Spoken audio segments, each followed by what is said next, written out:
Hey everybody, I am way behind on my book reviews. Plus side for that is if you like this book, it is already out. So you can go pick it up, and it's also perfect for spooky season. I read Fiend.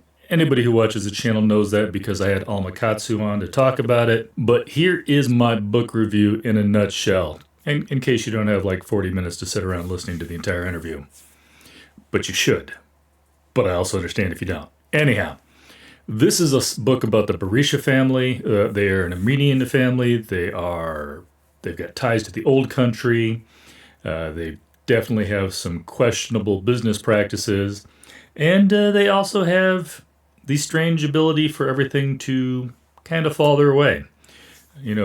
Weird things happen to, competition or investigations and things like that. Now, of course, this brings up stories. There's stories of, assassins. There's stories of their own personal Baba Yaga, for lack of a better word. And yeah, it goes really deep in from there. This is mainly the story of Maris. I almost said Marissa. It's mainly the story of Maris. She is the middle child. She is not happy about that because she's got responsibilities and they're not the ones that she wants.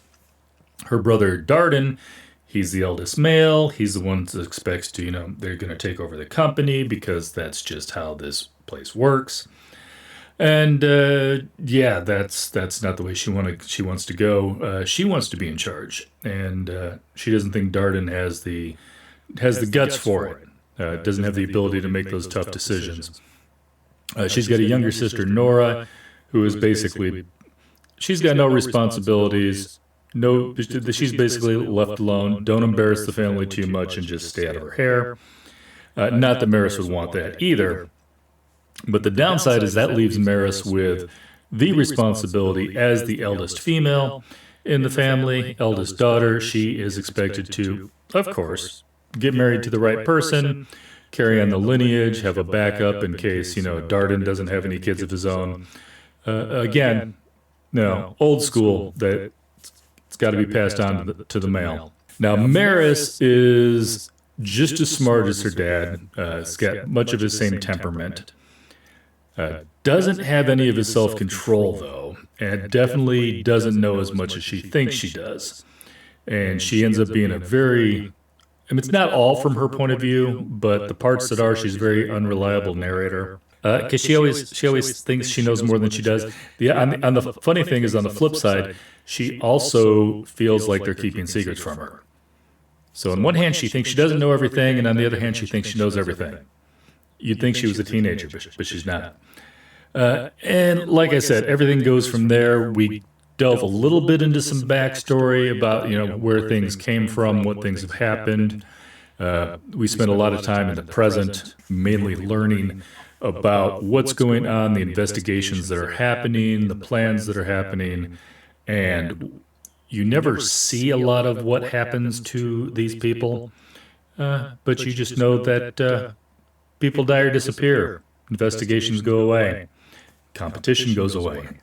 The best thing I can say that Alma Katsu has done with this book is you spend most of this book not 100% sure. Is this a horror story? Is this a spooky story? Is there something supernatural going on that everything just happens to fall their way and people just, die? Or is this, just corporate and politics and paying people to off people, and maybe Maris is a little messed up in the head? And don't get me wrong, we do see things from Darden's perspective sometimes and Nora's perspective. But Maris is really the glue of this entire story, and it all revolves around her and her scheming. And just where that leaves her at the end. I gave this 5 stars. I'm going to give it 5 stars for a huge reason. Alma Katsu nailed the ending. This book ends exactly where it should. It ends exactly how it should, with us not knowing everything, but also knowing just enough to scare us. The ending is probably the absolute scariest thing I can imagine happening to me. That's all I'm going to say about that. Read the book. It's super short. It's perfect for spooky season. You've got a few weeks here to knock this out before Halloween. I think you should do it. And also, if you did not watch the interview with Alma, she also mentioned that it has been optioned for a series.